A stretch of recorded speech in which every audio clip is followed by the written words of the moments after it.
Hello everyone. Today we discuss lesson number 4 civics understanding laws यानी जो हमारे नियम हैं उनकी समझ। तो इट मीन्स हम यहाँ पर फर्स्टली कुछ नियम रीड करते हैं कि लॉज क्या होते हैं, जिसको हम हिंदी में कानून कहते हैं। कि कुछ कानून हैं जैसे राइट टू वोट है, फिर एज ऑफ मैरिज हमारी फिक्स की गई है, हालांकि उसको ओबे नहीं किया जाता, बट अकॉर्डिंग लॉ वो है 18 ईयर्स एंड बॉयज़ की है 21 ईयर्स, बट वो चेंज हो जाती है कभी कभार। कानून में जो प्रोविज़न है उनके अकॉर्डिंग उसको चेंज किया जा सकता है। तो इसमें कोई भी वस्तु हम खरीद रहे हैं, प्रॉपर्टी खरीद रहे हैं, बेच रहे हैं, उसमें भी कुछ नियम हैं कि आपको किसके नेम कराना है और कितनी प्रॉपर्टी आपके पास है, ये सब कुछ एक नियम के तहत किया जाता है। तो इस लेसन में हम यही रीड करने वाले हैं कि जो नियम है वो कैसे अप्लाई किए जाते हैं, क्या वो सभी के लिए सेम है या नहीं। इस लेसन में हम ये रीड करने वाले हैं। तो फर्स्ट है do laws apply to all, क्या जो कानून है वो सभी के लिए अप्लाई किए जा सकते हैं, क्या वो सभी पर अप्लाई होते हैं। तो जो क्वेश्चन है ये यहाँ से स्टार्ट होता है आपका lesson. This above is a clear case of violence of law, यानी जो हमारे नियम हैं, कानून हैं, उनके प्रति एक क्या है, ये पूरी तरह से वायलेशन है। As you read in unit first member of constituent assembly, कि जो निर्वाचन क्षेत्र था, इससे फर्स्ट लेसन को हमने रीड किया। We agree there should be no arbitrary exercise of power in independent India, कि जो जब हम क्या नहीं थे, इंडिपेंडेंट इंडिया स्वतंत्र जो भारत है, उसमें किसी भी प्रकार की जो स्टार्टिंग थी उसमें हमारे निर्वाचन क्षेत्र बने तो उनको ज़्यादा पावर्स नहीं दी गई थी, वो इनका इस्तेमाल नहीं करते थे। They there for institute several provision in the constitution, तो 1950 में हमारा कॉन्स्टिट्यूशन बनता है, उसमें कुछ प्रावधान किए गए हैं that would establish the rule of law. जो कॉन्स्टिट्यूशन बना उसी में क्या है, नियम को राइट किया गया, और वो नियम किसी एक के लिए नहीं थे। The most important of this was that all person in independent India are equal before the law. इसका मतलब ये है कि जो हमारा कानून बना, संविधान बना, उसमें जो नियम बनाए गए वो इस प्रकार से थे कि जिसमें सभी को समान माना जाएगा, कानून के सामने सभी व्यक्ति क्या हैं, समान होंगे। The law cannot discriminate between person on the basis of their religion, caste and gender, कि जो हमारा संविधान है वो धर्म, जाति, अमीर गरीब, ठीक है, लड़का लड़की के आधार पर किसी के साथ कोई भेदभाव नहीं करेगा कि हाँ ये निम्न कास्ट का है इसको ज़्यादा पनिशमेंट दी जाएगी, ये मुस्लिम है इसको ज़्यादा, तो ऐसा कुछ प्रावधान इसमें नहीं किया गया था। What the rule of law means is that all laws apply equally to all citizen of the country, कि जो नियम है, ठीक है, नियम होते हैं, कानून का नियम, उसका मतलब ये है कि जो नियम बने हैं वो सभी व्यक्तियों पर, सभी पर समान रूप से लागू होंगे। No one can be above the law, नियमों से ऊपर कोई भी नहीं है। ये डेमोक्रेसी में भी है, और जहाँ पर कॉन्स्टिट्यूशन इन रिटन फॉर्म में होता है वहाँ पर ये चीज़ अप्लाई होती है।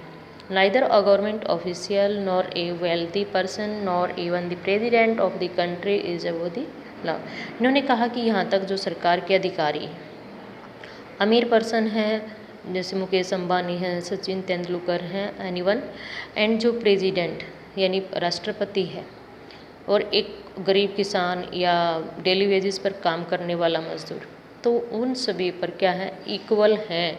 ये नहीं कि भाई ये राष्ट्रपति है, इसने किसी व्यक्ति को मार दिया या किसी को अब्यूज वर्ड बोल दिया तो इसको सज़ा नहीं मिलेगी। सेम पनिशमेंट के लिए, सेम क्राइम के लिए सेम पनिशमेंट का प्रावधान इंडियन कॉन्स्टिट्यूशन में किया गया है। एनी क्राइम और violence of law has a specific punishment as well as a process through which the guilt of a person has to be established, यानी कोई भी क्राइम हम करते हैं तो उनके लिए विशेष सज़ा का प्रावधान किया गया है, जिसके लिए हमें एक प्रक्रिया से गुजरना पड़ता है, और जो दोषी व्यक्ति हैं वो इससे बच नहीं सकता। But it was like this, ये हमेशा ऐसा अब होता है जब से हमने कॉन्स्टिट्यूशन को अप्लाई किया है। बट इससे पहले अगर हम एंशिएंट इंडिया की बात करें तो वहाँ पर इस प्रकार के नियम नहीं थे, नियम थे बट वो इस प्रकार के नहीं थे, डिस्क्रिमिनेशन बेस्ड थे वो। In ancient India, there were innumerable and often overlapping local laws। यानी हम प्राचीन भारत की बात करें तो वहाँ पर भी काफ़ी संख्या में नियम थे और स्थानीय नियम भी अलग अलग जगह पर अलग अलग नियम।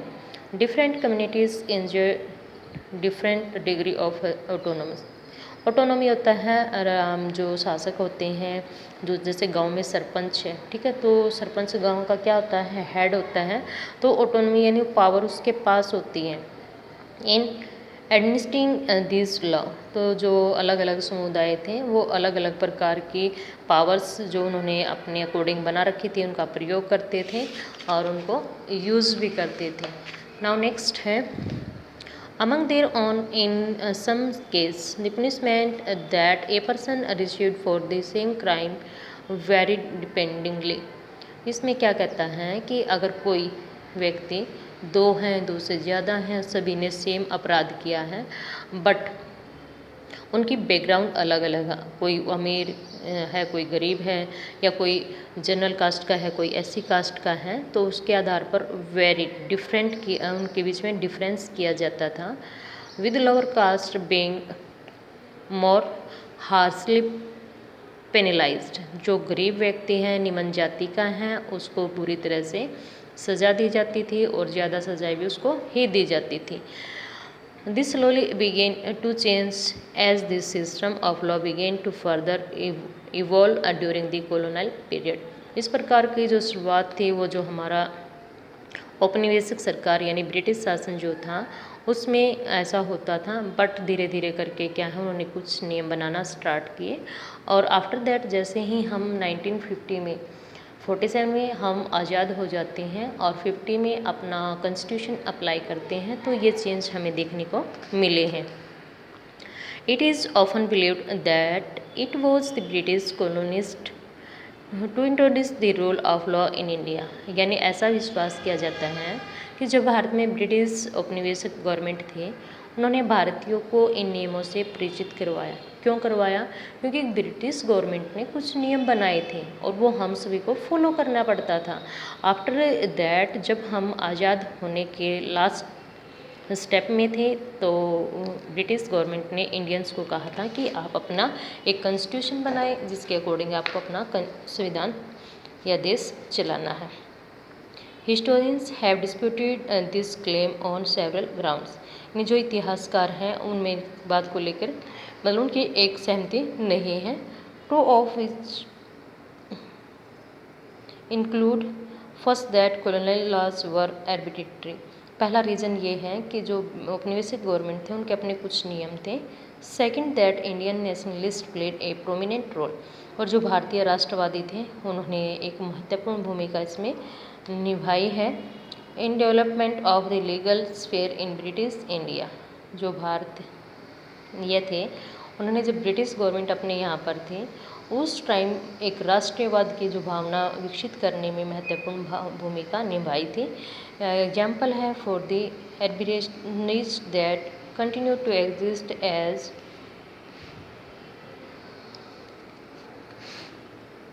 एज पार्ट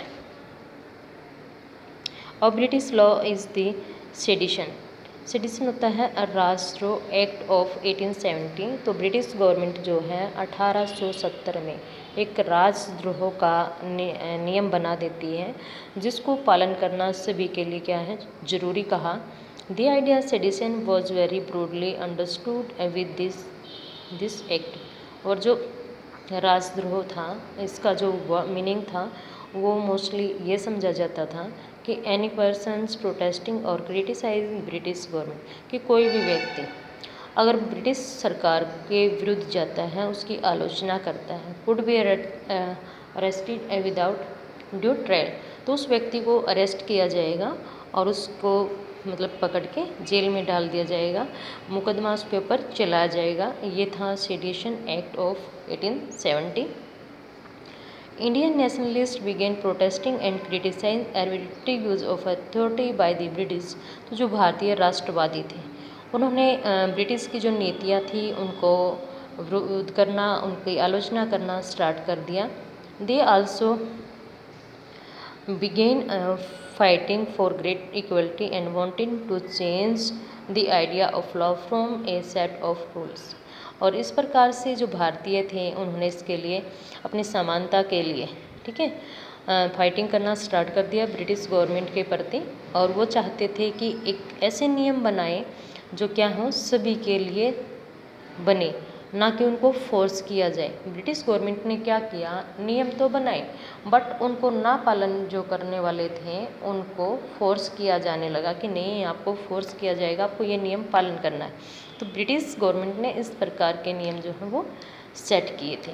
और फिर कहा था, भारतीय चाहते थे कि ऐसे नियम बने जो सभी के लिए समान हो, सभी उनको ओबे करें और उसमें न्याय जो है वो शामिल किया जाना चाहिए।